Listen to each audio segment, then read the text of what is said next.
Okay, hello everybody. Welcome to Creating Atlanta Mentorship. And we're just doing another clickbait video with Mr. Dave Ramsey here. And I don't know if you ever heard the phrase beans and rice, rice and beans, but that's one of his favorite sayings and is associated with, again, the number one personal finance guru in the US, Dave Ramsey, right? You know, he has videos, can we eat nicer food than rice and beans, right? Beans and rice and beans. And then there is a Facebook page. It says, there it is, beans and rice, rice and beans. Countless people have credited their debt freedom to this concept, right? Basically saying, hey, when you're paying off debt, you got to be in the struggle bus. Just eat rice and beans. Don't eat anything else, right? And I love rice and I love beans, but I don't want to eat it every single day. In fact, there's plenty of cultures and cuisines that make pretty delicious rice, like Indian rice, Korean rice, Chinese rice, Mexican rice. I love that red flavored, whatever it is, Mexican rice, and I love all of it, but I'm not just going to eat plain rice and beans every single day, right? And I'll show you how we can eat and not be on the struggle bus and just eat rice and beans and pay off our debt, right? So we're going to just kind of continue our studies with what we call velocity banking. And if you don't know what velocity banking is, all it is a debt payoff strategy where essentially don't save any money, right? We don't save any money and we don't eat rice and beans, right? With the help of a line of credit, okay? And I practice what I preach. So as you can see here, every time you look at my checking account, the beginning balance is always zero. And every time you see the ending balance, it's pretty much always zero unless I'm not paying off debt. Okay, so once all my debt is paid off, then you're going to see a little bit something in my checking account. And then at that point, I'm going to have what I call rich people problems, which is like, I feel like I got to invest it to beat inflation. But we're not at that stage yet, but we're going to be soon. Okay, so I don't know if you ever heard of the seven baby steps, right? But the seven baby steps is Dave Ramsey's plan to pay off debt, and he said it works for everybody, right? No exceptions, works for everybody. And step one is to save $1,000, right?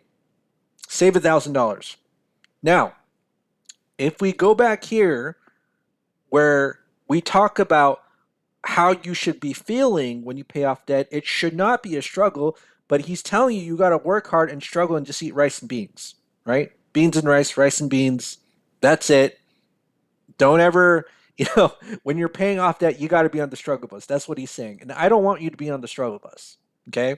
So what we're going to do is we're going to take away step one to save $1,000 because that's going to put us on the struggle bus and force us to have to eat rice and beans for a good period of time and then pay off debt.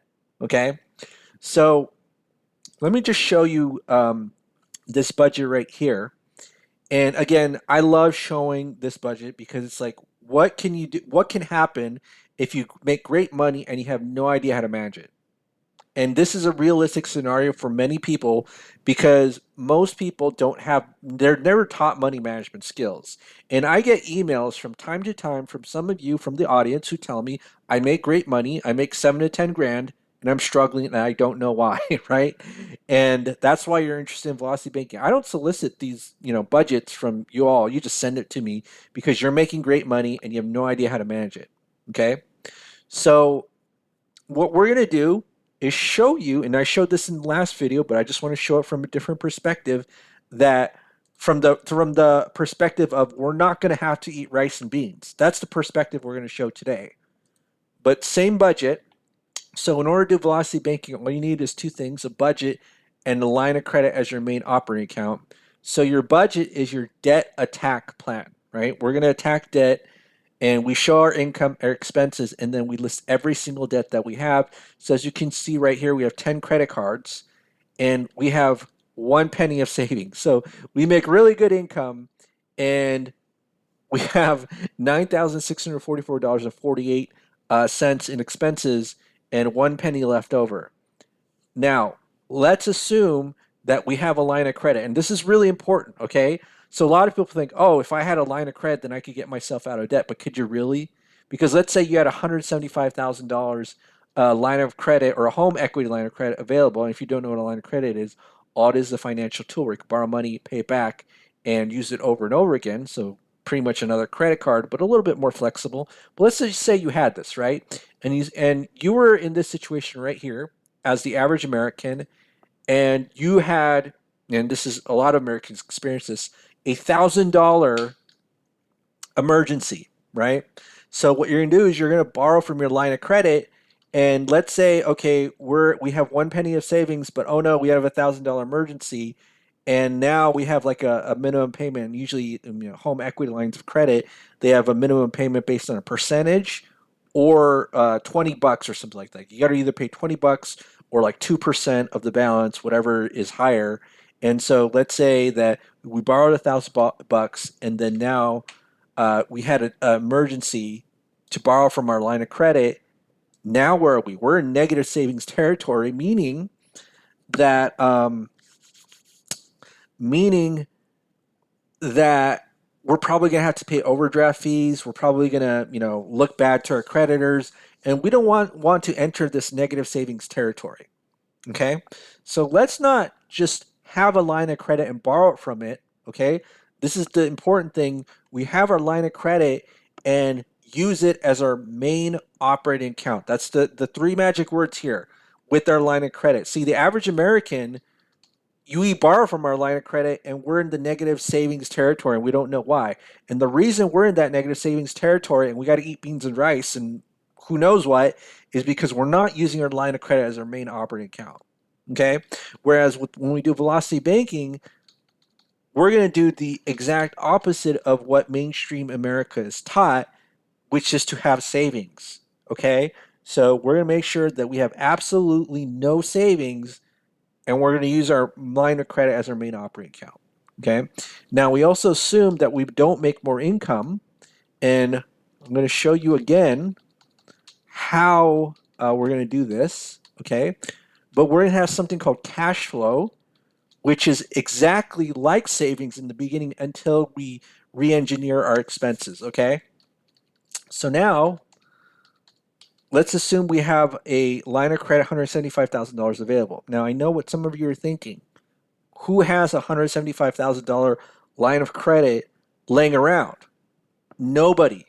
Because, except for me, because I know the secret of getting banks to lend me money, which is you get it when you don't need it. Because banks don't lend money to people who need it, right? So that's why it's very important to have a firm financial education before you ever get into debt or learn how to borrow money. See, thing is, people just borrow money willy-nilly and then they wonder why are they struggling, right? They could, and the other thing too is they try to get loans or lines of credit when they need the money rather than getting as much as possible before they ever need the money, right? This is why I have 279,000, I think it's 279,000 in lines of credit, and I just, I got it when I didn't need it, right? But let's just assume we have one available, okay? Now, if we do it this way, the Dave Ramsey way, I actually have written out how long it's going to take us to save $1,000 because I have this table right here, right? Isn't this crazy? I have it all written out. Credit card payments after month one, well, it basically you have one penny left over. Month two, the balance goes down and the payments slightly go down, and you have $53 left over. Month three, you got $100 left over. Month four, 158. So slowly the balances go down, and if you sum these up, okay, it will take you 7 months to save $1,000. 7 months. But not only that, I also have a table of interest cost, or the cost of money of how much interest you pay after every single month. So these are just a monthly payment. And these are the savings, and then this is the interest. Now don't actually try to do this because this is going to take you a long time. But if you take a look here, in order to save that $1,000, you had to pay $24,000 of interest, right? $24,000. So while you're trying to eat rice and beans to save $1,000, the bank is going to go get in sushi. They're going to get that. What do you call it?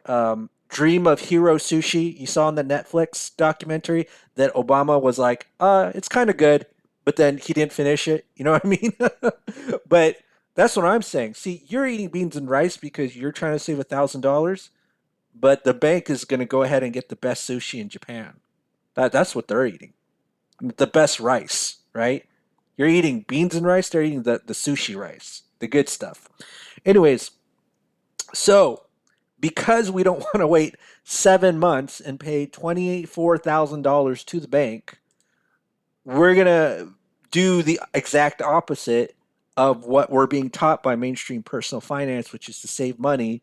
And we're going to use our line of credit as our main operating account. Line of credit. So, in order to do that, we got to move some debt to the line of credit because it doesn't make sense to pay a line of credit that has no debt. And let's go ahead again. Same scenario we kind of go over. I always love to call this the credit card stress test because a lot of people freak out about 10 credit cards. But let's say we did have 10 credit cards, $167,000 of debt. Let's go ahead and move that here. $167,000 of debt. Okay. Now, what happens when we just move that debt? Again, we didn't pay it off. We didn't pay off the debt yet. We just transferred it. Then this goes to 0, 0, 0, 0, 0, 0, 0, 0, 0. So these 10 credit cards are at 0. Okay. And now we turned a penny into $5,345.84. We don't have to be in that struggle bus anymore and eat beans and rice because we have enough to work out of in case of emergencies, in case of unexpected expenses. And the actual strategy itself is you put this entire paycheck into line of credit, right? So when you put your entire paycheck into this balance of this 167,000, all it is just a click of the button on the bank's website. Then you do two things. You satisfy the minimum monthly payment. Number two, you reduce the interest because the interest is calculated the average daily balance. And so when you put this entire now $9,644, you don't pay as much interest rather than just making the monthly payment, which is what most people do. So when they work with the HELOC, right, they're just making the monthly payment and they have savings and they don't understand why am I struggling, right? I see this in Reddit posts. I've seen it at least like 2 or 3 Reddit posts where it's like, I don't understand why I'm struggling with this HELOC, but I have 20 grand in savings and it's just like I'm freaking out. Okay. So you having a savings account is not giving you that security. Now, again, the actual strategy of velocity banking itself is you're putting this entire $9,000 paycheck into this line of credit, and then you're going to take your expenses out. And so after every single month, your cash flow is going to go down by $5,300 and some change, right? So now let's go ahead and calculate this. Okay. So the whole point of this is to show that in day one, right, we have the security to understand, like the mental and financial security. I don't know if that's the right word when it comes to mental security, but we'll just go with it. To understand that, or peace of mind, that's a better word, peace of mind, that we don't, we're not on the struggle bus and we're not gonna eat beans and rice every single day, even though it sounds kind of tasty if you make it right, especially the Mexican beans and rice. Okay, so in order to see how long it'll take to bring out our debt, again, I always do the same formula every single video. Previous month's balance plus the previous month's interest minus our cash flow. So the cash flow is 5345.84. And then we're going to take the average daily balance. We just do this, take the average of these two numbers as an estimate, multiply it by the interest rate, which is 0.1, and then divide by 12. Okay? Just copy these numbers, and then you could see how long it'll take us to pay off this $167,000 of what was originally credit card debt. And then we scroll down, in 37 months, we good. 37 months divided by 12. And at no point in this process did we have to resort to eating beans and rice because, in the beginning we were on the struggle bus doing it the average American way where we're trying to save money, right? Save $1,000 and it's going to cost us both time and interest. So 7 months to save that $1,000 and then $24,000 of interest, right? Again, beans and rice versus the bank eating sushi. I'd rather be the bank at this moment. And at this point, we're not on the struggle bus anymore because we're using the full power of our paycheck. And here's the thing. So I showed you in the beginning what happens if you have $1,000 emergency. We're going to be in the negative, overdraft fees, probably get reported to check systems for constantly being in overdraft mode. We're going to have bad credit because we're not paying one of our bills, right? Whereas here, let's say we had $1,000 emergency here. So let's say even in the first day, okay, 168, right? How long does it take to pay off our debt? Same amount of time, 37 months, folks. 37 months, right? So even if we have the $1,000 emergency in day one, with this method of velocity banking, it takes the same exact time to pay off that debt. Same exact time. Whereas if we do things the American way and we're stretched thin paycheck to paycheck, and again, if you look at the statistics, 50% of Americans who make more than six figures are paycheck to paycheck, and they have no idea why. They have no clue why. And then they got to listen to Dave Ramsey who tells them you got to save $1,000, and then next thing you know, they're eating beans and rice and beans, right? Beans and rice, rice and beans. And people are asking Dave, and this is 2023, can we eat nicer food than rice and beans? Can we eat nicer food? Right? It reminds me of I was it Oliver Twist where he's like, "Please, sir, more," and then it's like, "More." I think that was Oliver Twist, right? I don't know because I never read books in high school. I think that was a high school book, or was that a scene from Family Guy? I can't remember. I think it was an reactuation of or reacting of one of those Oliver Twist scenes in Family Guy. I think that's the only reason I know it. But oh, and people are sharing their rice and beans recipes because you know they're on the struggle bus and they want to make their rice and beans tasty. But when you're doing this, day one, you were at a penny, you had $1,000 emergency, now you're negative because you didn't make your line of credit your main operating account, and you try to save $1,000. But here, velocity banking, day one, even if you had $1,000 emergency, it still take you the same amount of time to pay off your debt in this situation.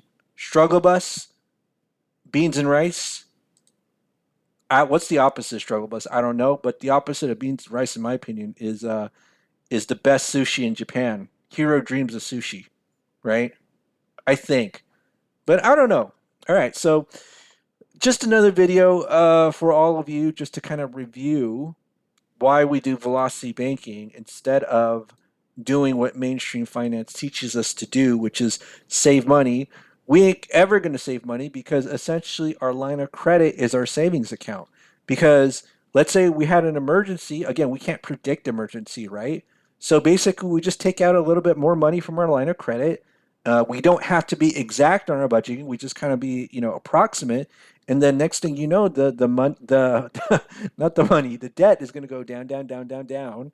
And then once we paid off their debt, then we realize, okay, wow, what do we do now? We paid off all those 10 credit cards. So now we got to figure out, do we pay off our mortgage first or maybe get a rental property? And I'll talk about that in another video. But again, in this video, we're just going to understand what the difference between both strategies of the average American mainstream strategy is to pay off debt, which is the equivalent of eating beans and rice versus doing velocity banking. All right, well, that's it for today. Just another quick review. Have a good night, and we will speak next time. Bye, everybody.